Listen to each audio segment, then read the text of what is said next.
Muy buenos días, ¿cómo están todos? Espero que hayan tenido un excelente fin de semana.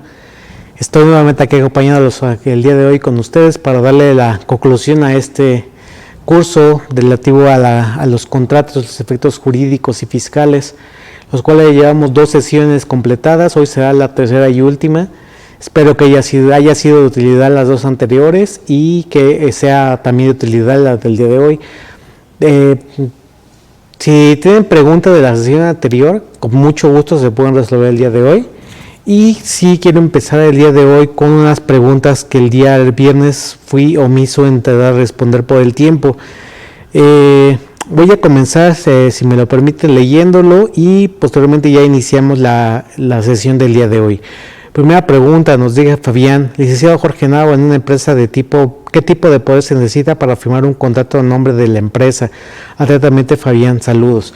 Bueno, el régimen de representación de las personas morales, así como de las personas físicas, entran por 2 vertientes principalmente. Uno es su representante por ministerio de ley, que en todo caso va a ser su administrador.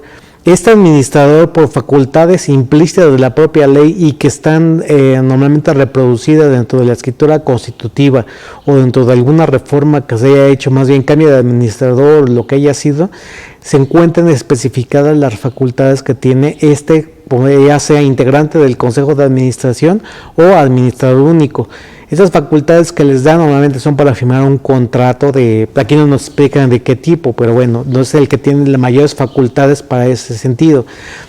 Una segunda figura, aparte del administrador o consejo de administración, es un apoderado. La gran diferencia es que el apoderado lo nombran los socios o el administrador a partir de una forma unilateral y voluntaria. ¿Qué diferencia entre la voluntariedad del administrador y del apoderado? Que el administrador no es tan voluntario, es necesario. ¿Por qué? Porque sin ese administrador no puede funcionar la sociedad. Y el apoderado es voluntario, puesto que ya hay administrador, podemos darle una función de apoderado a cualquier persona que pueda tener facultades para ello. Y así las facultades que vamos a dar para firmar esos contratos puede ser pleitos y cobranzas, actos de administración o actos de dominio, pero mucho depende de qué tipo de contratos estamos refiriendo como tal. Segunda pregunta, Janet nos dice: maestro, en caso de que el deudor alimenticio durante la vida del acreedor en la cual tenía derecho a recibir alimentos no los proporcionó, ¿es factible aún después de que el acreedor ya terminó sus estudios y se incorporó a la vida productiva puedo reclamar los alimentos que no proporcionaron? Gracias. Sí. Aquí hay dos temas en esta pregunta. Número 1, los alimentos ya vencidos y los alimentos que todavía se pueden surgir. Primero voy a poner los vencidos. Los que no se pagaron en su momento, esta obligación es una obligación que no prescribe. Es decir, la ley no deja que se metan los efectos, sino que si no hay pago de alimentos, pueden demandar el retroactivo del pago de los alimentos más los intereses moratorios que ya han generado. Eso todavía se puede reclamar como anteriormente, o sea, lo que ya se originó. O si la segunda pregunta es, ¿ya está en la vida laboral? No importa, si todavía es una edad en la que esta persona tenga que estar pagándose todavía los estudios, aquí lo que nos dice también, ya terminó su estudio. Bueno, si ya terminó su estudio va a ser un poco más complicado pagar la pensión alimenticia el día de hoy. Si siguiera estudiando, aunque ya trabaje, sí se puede tener derecho a alimentos, pero si ya dejó de estudiar, donde ya empezó una vida laboral, no importa, sí los puedo reclamar, pero alimentos vencidos, es decir, los que no se proporcionan actualmente. Por ejemplo, si el día de hoy tengo un caso de pensión alimenticia en el que yo soy acreedor y el deudor nunca lo pagó, al día de hoy yo podría todavía demandar, pero no por una situación actual, sino por la situación anterior en los años que se haya generado, y efectivamente porque no se pagó son tomados como alimentos de carácter devengados y no pagados, o sea, vencidos. Una última pregunta, dice: maestro, buenas tardes, ¿qué pasa si ya pasó el tiempo de albacea? ¿Qué obligaciones existen? El tiempo de albacea es 1 año, de ley dice que se puede prorrogar. Normalmente el hecho de que la prórroga de esta albacea es tácita, en el sentido de que al momento de que los herederos no hayan pedido una revocación o hayan pedido un cambio de albacea, se entiende que lo están ratificando. Las obligaciones y derechos se encuentran en el artículo 1704 del Código Civil. El artículo 1704 nos denuncia todas las obligaciones de la albacea, principalmente el de carácter judicial, que es comparecer a juicio y fuera de él, y puede ser representada la sucesión por el albacea durante todas las instancias y autoridades que se presenten. Okay, pero el artículo 1704 es el que nos va a decir todas las obligaciones del albacea. Bueno, el día de hoy vamos a empezar un tema ya más concreto que el día viernes. Me refiero a ya no ver una cuestión de muchas hipótesis, sino un contrato ya más en forma. Vamos a ver compraventa civil, mercantil, permuta, donación, préstamo, mutuo y crédito, y la apertura de crédito.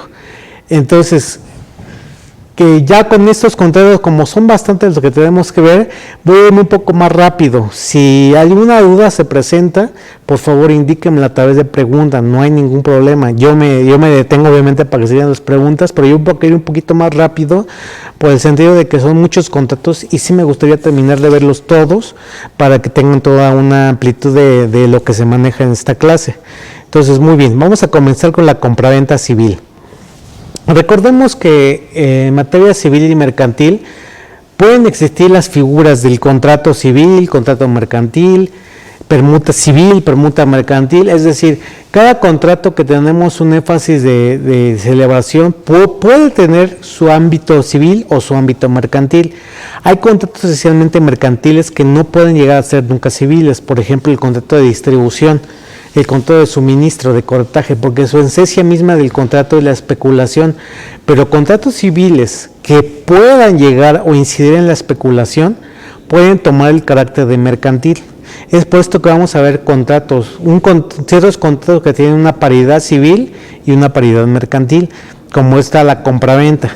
Entonces, en pantalla tenemos la definición que es cuando hay compraventa.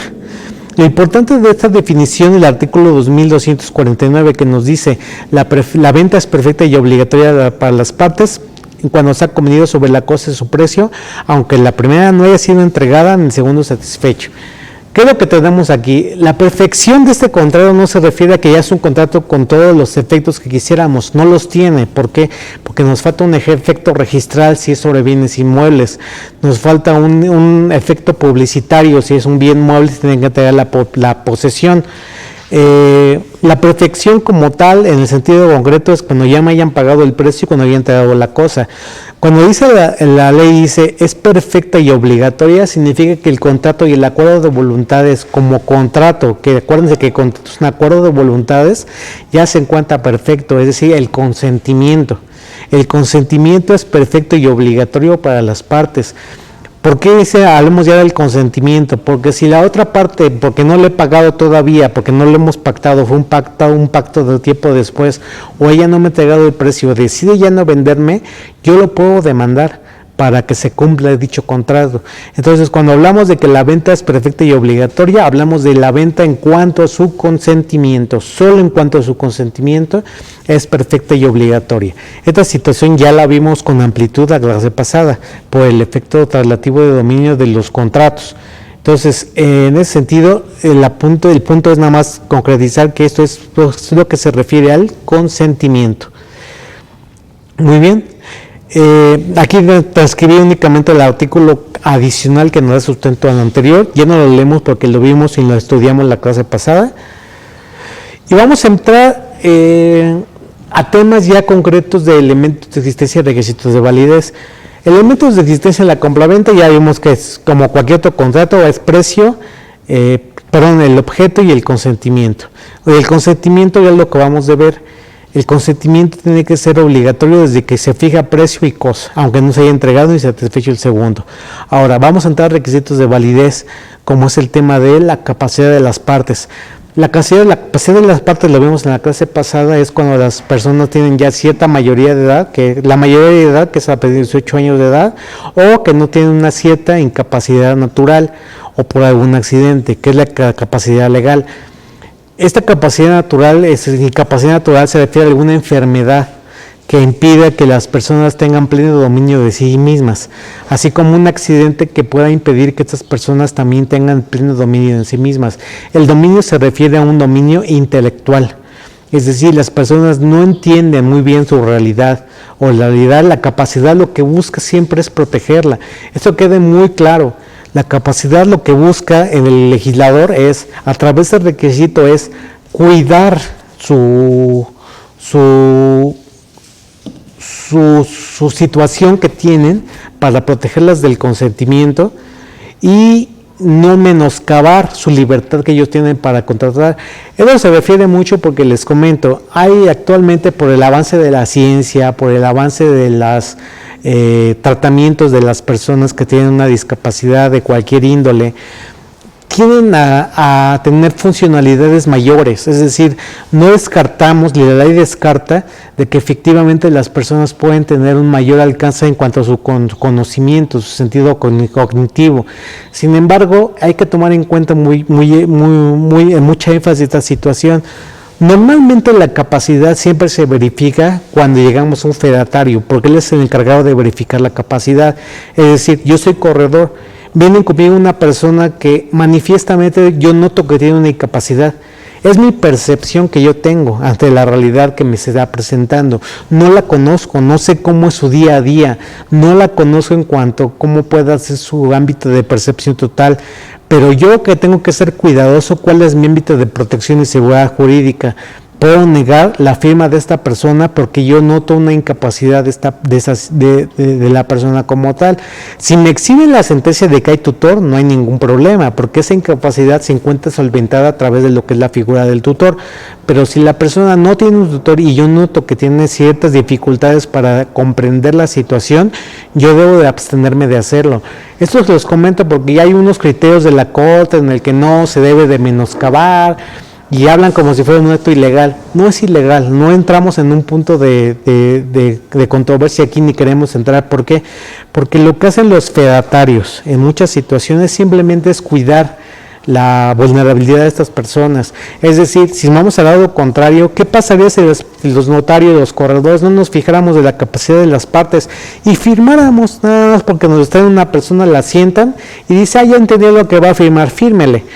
Pues no, o sea, eso traería todavía más ilegalidad y una situación inmoral tanto para los fedatarios y como de gran perjuicio para las personas que tienen esta situación externa que las hace que tenemos que tener mucho cuidado con ellos. Entonces, es por eso tanto de la introducción de la capacidad. Ahora, la situación de lo que estamos viendo es ya, ahora, si ya es un incapaz declarado, aquí hay dos situaciones, un incapaz por minoría de edad o un incapaz en el que tenga un tutor. ¿Cómo funcionan estas personas a través del medio legal en cuanto a la compraventa? Esto, repito, aunque la compraventa es para todos los contratos, y aquí podemos dar uno que otro ejemplo, pero la compraventa, como es el contrato de dominio por excelencia, van a poder aplicar las reglas de la compraventa generalmente a todos los contratos y a todos los actos jurídicos a partir de lo que vamos a ver ahorita. Muy bien, el artículo 450 nos dice que tiene incapacidad natural y legal. Número 1, menores de edad. Y número 2, los mayores de edad que por causa de enfermedad, y ya nos da toda la especificación de estas circunstancias, son menoscabados de su situación de dominio propio o de entendimiento de la realidad. Ahora, ¿cómo funciona primeramente con menores de edad? Vamos a ver primero esa incapacidad con menores de edad. Los menores de edad tienen un representante por ministerio de ley. ¿Quién es su representante por ministerio de ley? Los que ejercen la patria potestad. Entonces, los que ejercen la patria potestad son legítimos representantes. Son aquellos que desde su nacimiento o antes de su nacimiento ya son los que van a velar por los intereses de esta persona. ¿Por qué? Porque la ley dice que hasta no tengan 18 años no van a poder disponer de sus propios bienes y derechos para poder hacer lo que ellos gusten. Entonces, únicamente los que tienen la patria potestad, ambos que tengan la patria potestad, tienen que intervenir para la representación de estas personas. Ok. El 425 nos dice que tienen la administración legal. Esta administración legal es evidentemente el poder disponer de ellos. Ahora, ¿cómo se van a poder disponer de ellos? libremente un padre o una madre puede vender los bienes de sus hijos? Vamos a verlo a continuación. Dice, vamos a leerlo con calma, el artículo 436. Los que ejercen la patria potestad no pueden enajenar ni gravar de ningún modo los bienes inmuebles. Punta y regla número 1. No se puede vender. Enajenar significa ser ajeno. Siempre que ven la palabra enajenar, es su sentido amplio de la palabra para no poder donar, no poder dar en mutuo, no poder permutar, no poder vender, etcétera. Todos los contratos relativos de dominio que vimos el viernes no los pueden realizar a partir de la prohibición de no pueden enajenar.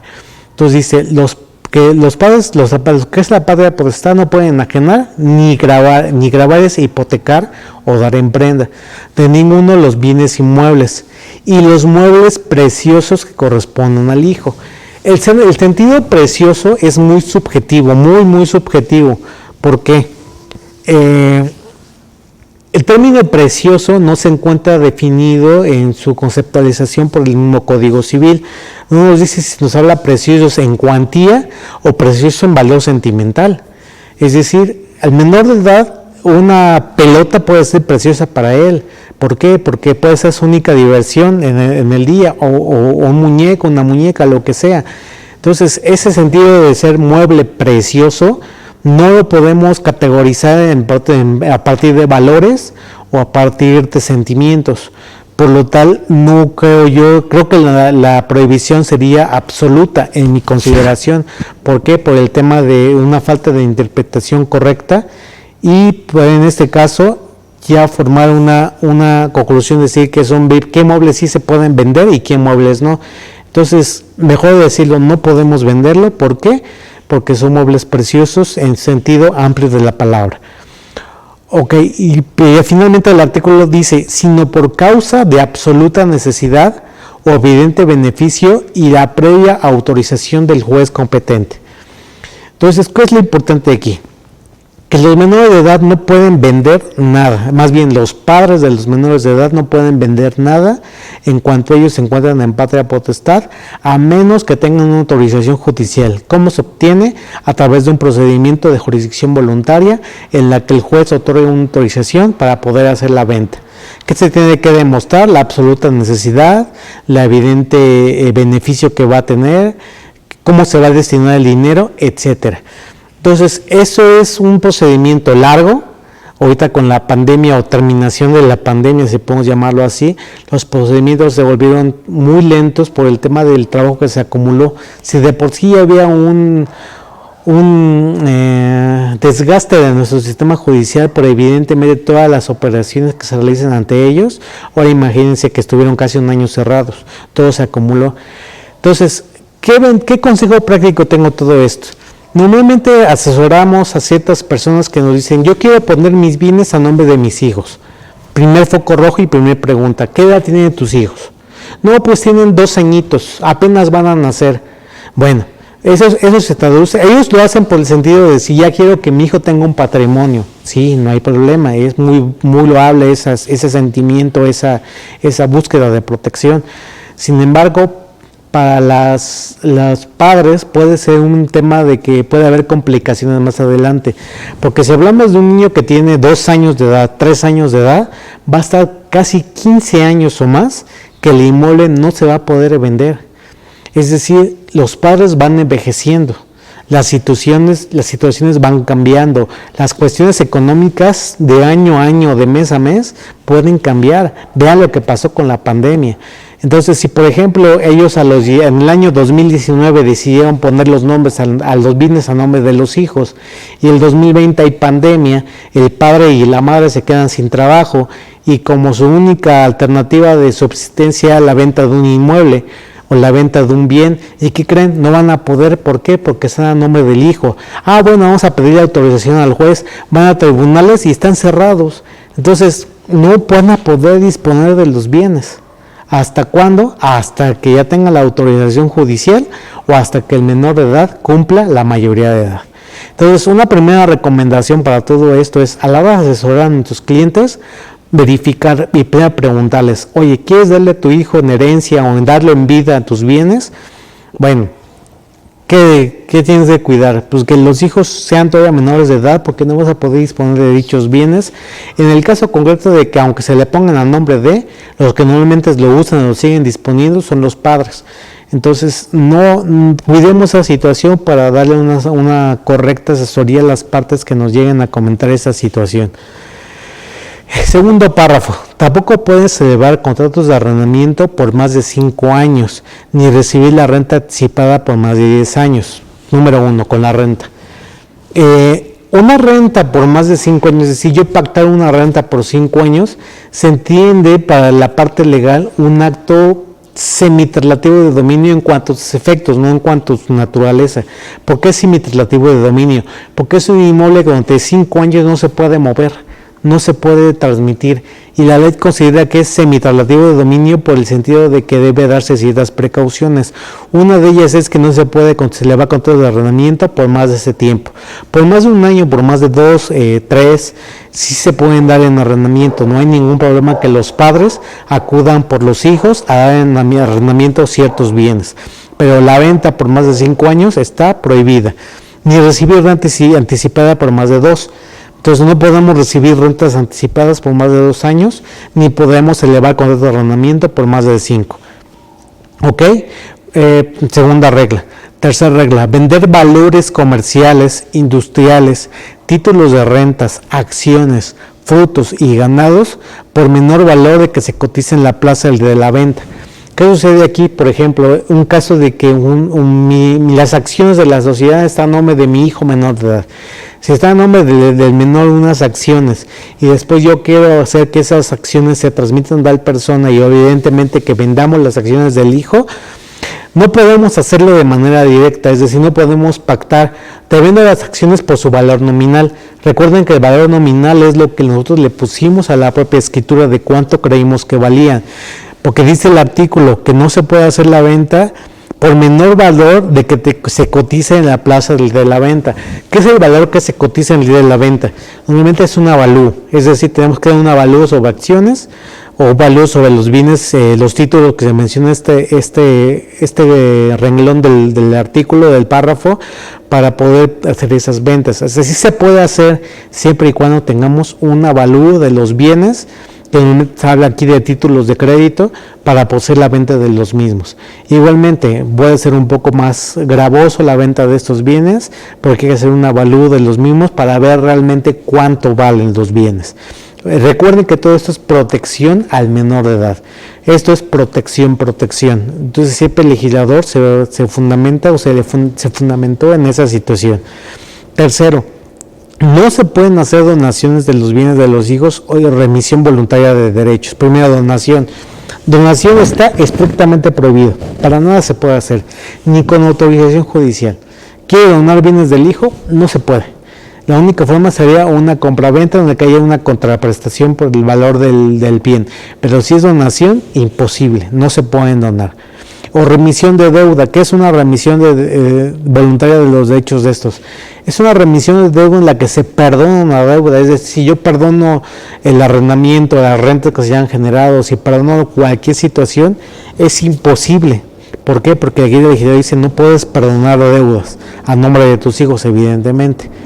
Ni dar fianza en representación de ellos. ¿Qué quiere decir dar fianza? Ser fiador. No pueden ser tampoco fiadores. Entonces, aquí, ¿qué tenemos como conceptos destacados de este numeral? Número 1, no podemos enajenar a menos que haya autorización judicial. Número 2, podemos rentar bienes siempre y cuando no rebase de 5 años el contrato de arrendamiento, ni sea por más de 2 años el recibo de las rentas. Y número 3, no podemos donar bienes.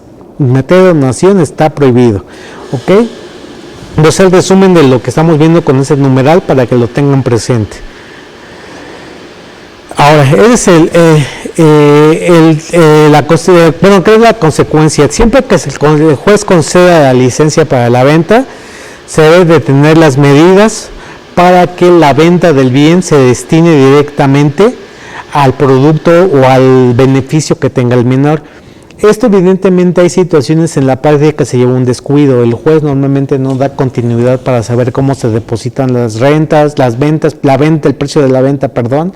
Aquí sí que debe de estar ante una cuenta bancaria donde el juez tenga que verificar que el dinero haya entrado a la cuenta bancaria del menor para que a partir de ahí se hagan destino del dinero para beneficio de él. Entonces, esto en la vida práctica muchas veces no se cuida, no todos los jueces son iguales, hay unos que sí le dan ese debido seguimiento, pero es la consecuencia directa de la autorización judicial. Ahora, ¿qué pasa con los incapaces mayores de edad? Eso es por menores de edad. Sabemos que el menor de edad tiene la patria potestad con la restricción que tiene como tal.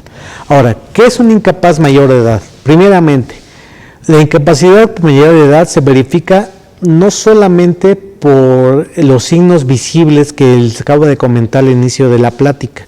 Es decir, si una persona que está un poco afectada de su noción de la realidad y por lo cual yo no quiero afirmar, en ese sentido no es una incapacidad legal, es una incapacidad natural. La incapacidad legal es cuando me presentan la sentencia donde se declara que es incapaz y ya tiene nombrado un tutor. Entonces, número uno, para que una persona mayor de edad sea incapaz formalmente, tiene que haber una sentencia donde se haya designado un tutor. Y como les repito, es una sentencia también por jurisdicción voluntaria que lleva tiempo y tiene que reunirse los requisitos del propio código para que el juez se cerciore que la persona ya no es apta para gobernarse por sí misma o obligarse por sí misma y por consiguiente nombran un tutor. Ahora, ¿cuál es la regla de esta situación? Que no se pueden ser enajenados ni grabados por el tutor, sino por causa de absoluta necesidad. Nuevamente, no se pueden vender sino por causa de absoluta necesidad. Ok, aquí entramos en la primera prohibición, que el artículo que acabamos de verificar, únicamente resaltando que la enajenación está prohibida siempre y cuando no haya absoluta necesidad y que sea autorizada por el juez. Pero aquí hay una situación distinta, es más complicada, porque la venta tiene que hacerse en subasta pública. No es una venta normal, es decir, con un menor de edad busco un comprador y si ya tengo comprador le digo al juez, necesito vender por tal y cosa, él me autoriza y se la vende tal persona ante notario. En este caso no. En ese caso no puedo ofrecérselo a cierta persona, sino tengo que poner una subasta pública con las mismas reglas que me dé el Código de Procedimientos Civiles. ¿Para qué? Para tener esa certeza de que el bien se vendía a un valor de mercado, se vendía un bien a un precio en el que el juez puede verificar cuál fue el precio pactado. ¿Por qué lo hace? No lo sé. Aquí la situación tal vez sería que el mayor de edad incapacitado tiene una mayor probabilidad de que tenga un patrimonio hecho. Y para no despilfarrar ese patrimonio o sobre las casas y inmuebles que ya tenga, se da esta prohibición adicional que la venta por autorización judicial. Tiene que ser una venta en subasta pública. Ok, aquí la situación de venta de bienes industriales, títulos de renta, acciones y demás, igual es la misma, tiene que ser por un valor que se cotice el precio del mercado de esos títulos. Por tal motivo tiene que ser un avalúo sobre la venta de las acciones. ¿Ok? Voy a ver una pregunta. Dice Janet, buen día maestro, en caso de que se haga testamento y el heredero sea menor de edad y viva los padres, los bienes citados en el testamento los padres los pueden enajenar, arrendar, etcétera. No, entramos en la misma regla. Si son menores de edad, normalmente, voy a poner explicación, si normalmente fallece padre, pero la madre sigue viva y el menor de edad es el que recibe los bienes, la madre queda todavía con ejercicio de la patria potestad con las reglas que vienen aquí. ¿Ok? Si la madre y el menor de edad son nombrados coherederos, solamente la madre puede disponer del 50% como copropiedad, situación que es inviable a la luz del mercado porque nadie va a comprar solamente el 50% de un inmueble. Por consiguiente, esta pregunta como tal nos llevaría a esta regla. Si es un menor de edad el que tiene los bienes, no van a poder venderlos, la edad que tenga hasta que cumplan 18 años de edad. Por eso al momento de hacer testamento siempre es importante decir que se dan los bienes ya sea de padre a madre o de madre a padre, es decir, entre esposos, entre pareja, y ya posteriormente a los hijos. Y se da a los hijos, tenemos que también nombrar tutor, para que en caso de que falte padre y madre, haya un tutor que se encargue de la administración de los bienes dados en herencia. Pero tiene la misma regla, o sea, si son menores de edad, la misma regla como tal. Ok, voy a dar la bienvenida a los amigos de Facebook, están ahorita acompañándonos, entrando a la charla que tenemos el día de hoy. Estamos platicando acerca de la venta, en este caso por menores de edad, de unas previsiones que da la ley. Les pedimos que estén con nosotros, nos acompañen y que se animen a adquirir la membresía de Cadevi para que puedan ingresar a toda la charla completa que estamos dando el día de hoy. Entonces continuamos con toda la conversación. Entonces sí, la respuesta tiene que ser efectivamente